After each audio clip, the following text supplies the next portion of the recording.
Tifa will be given out to everybody for free during the Final Fantasy VII Remake collaboration, but don't think that she's going to be any less of a unit. Just like Tidus and 9S before her, Tifa will provide tremendous value for any player, especially those looking to save their visiore.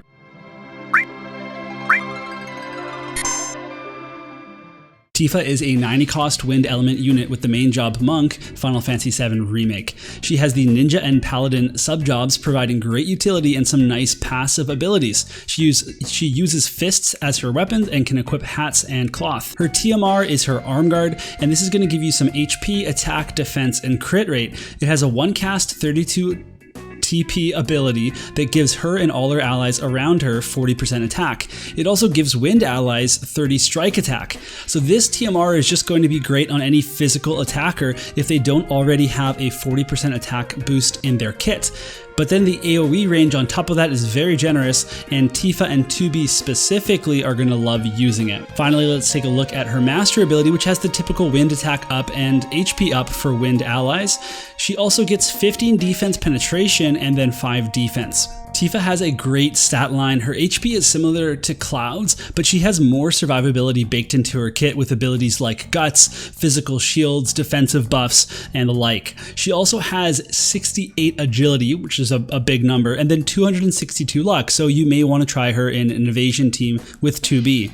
Her attack might look low at 491, but she will usually have a 40% attack boost active with 65 defense penetration. Also keep in mind that Tifa mainly uses strike damage, and most enemies are not going to be built to mitigate that. If you were looking to choose between level 115 and 120 for Tifa, she does not really gain a lot of stats from the jump. Even HP only increases by 212, which is low compared to a lot of other URs that are going to max level. However, Tifa's job level 25 skill is one of her biggest potencies on the kit and also one of her best ranges, so I would consider raising her to 120 eventually. Tifa is weak to ice attacks and strong against earth units. She has 10% resist to slash and missile and no resist to strike and magic. No resist to magic is actually an okay starting point in my eyes, given that so many physical attackers have a weakness to magic.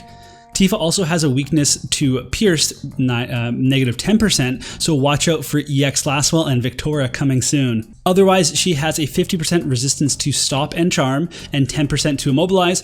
All of these resists are relevant and welcome. Tifa gets one new passive from her monk job, which is called the Zangan Style Martial Arts. It gives 12 strike attack and also 40% acquired AP up.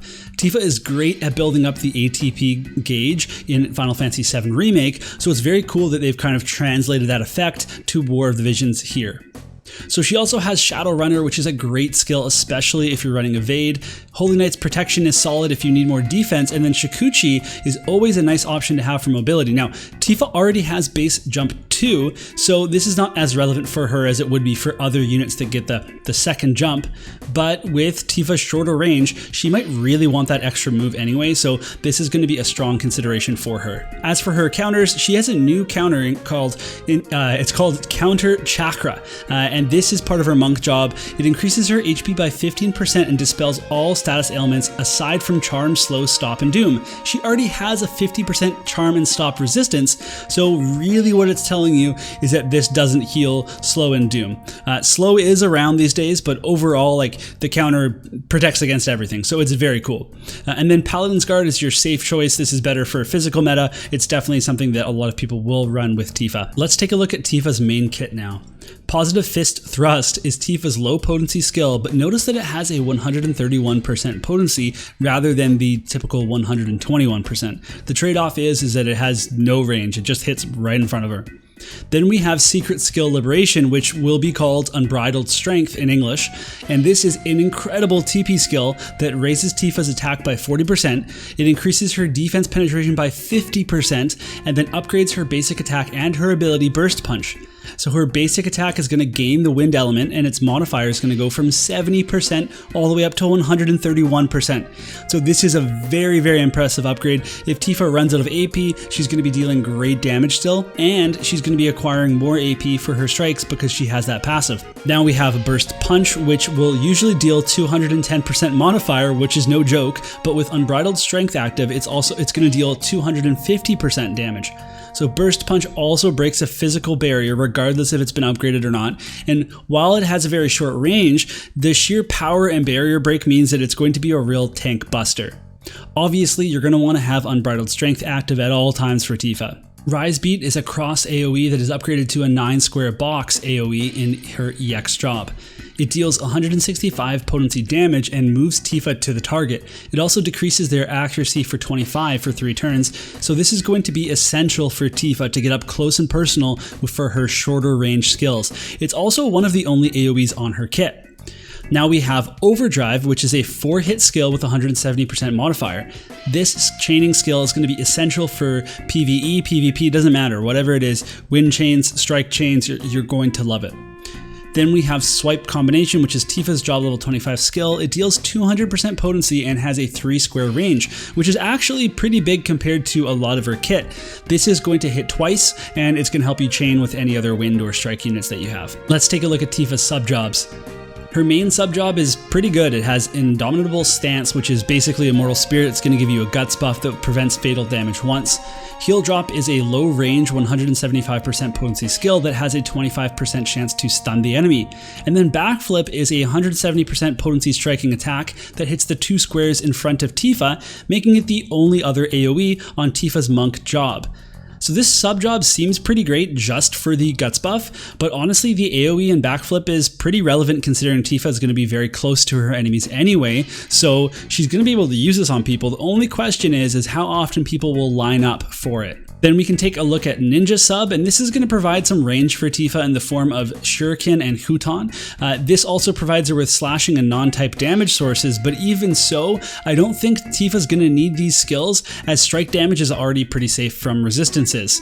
Utsusemi, on the other hand, is going to be essential if you're running an evade Tifa. Finally, we have Paladin and we have Blade Bash, which is a high potency slashing skill with a stun, and Tifa may like having access to that. Taunting Blade is a big range, big modifier skill for Tifa. It's an AoE, but I don't know if you want to use this when she's so geared for that strike damage, and you don't necessarily want her to be taking hits. Sentinel is going to be an essential part of Tifa getting close enough to her enemies to unleash her barrage of punches, and Saintly Wall is going to be the same. It's a very powerful physical barrier, but barrier breaks are becoming more and more common, so you might want to actually just prioritize her using Unbridled Strength over this, so that she can also be using Sentinel as she approaches the enemy. Tifa's Limit Burst has a strong 200% potency and a nice 3 square range on it. It also has a 45% chance to stun for 2 turns. This is a big deal, and I recommend everybody raising the potency of this skill so that Tifa will use it on auto. Compared to other physical damage dealers, Tifa has a great amount of defense penetration and some utility with her stun and her barrier break.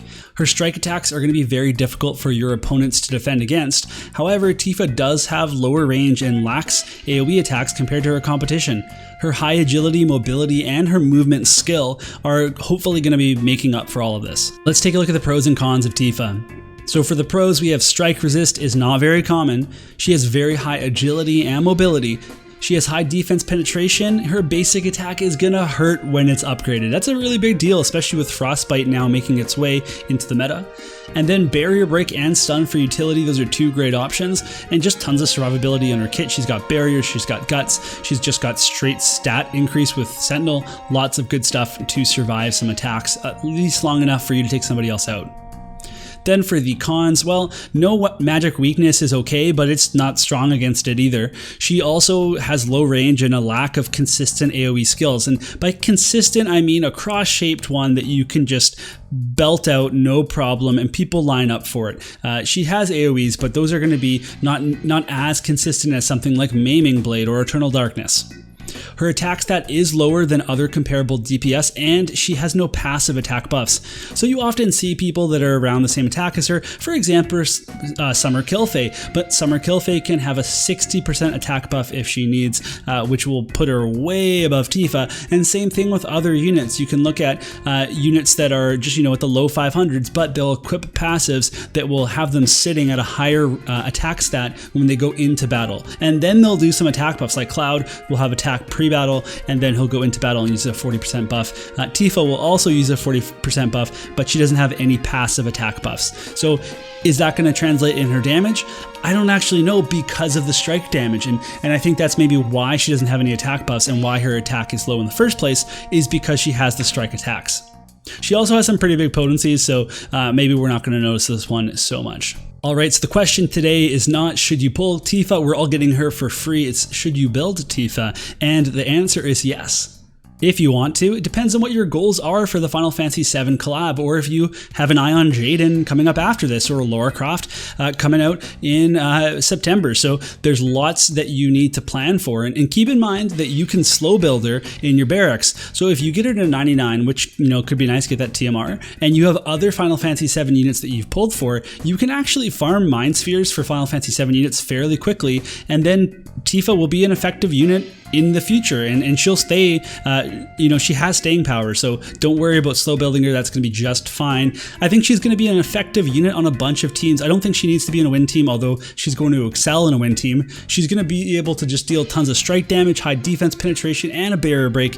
It just means that she's going to get by the majority of enemies' defenses. Alright, that's going to be it for me, and I hope that you enjoyed this video. If you did, then comment below and let me know, are you planning on building Tifa, or are you going to go for a different Final Fantasy VII unit? And what did you think of the video? You can also like and subscribe to the channel, get more content coming at you, and be sure to join us on the Mysidia Gaming Discord, the link for which is in the description for this video. Otherwise, I'll see you all in the next review.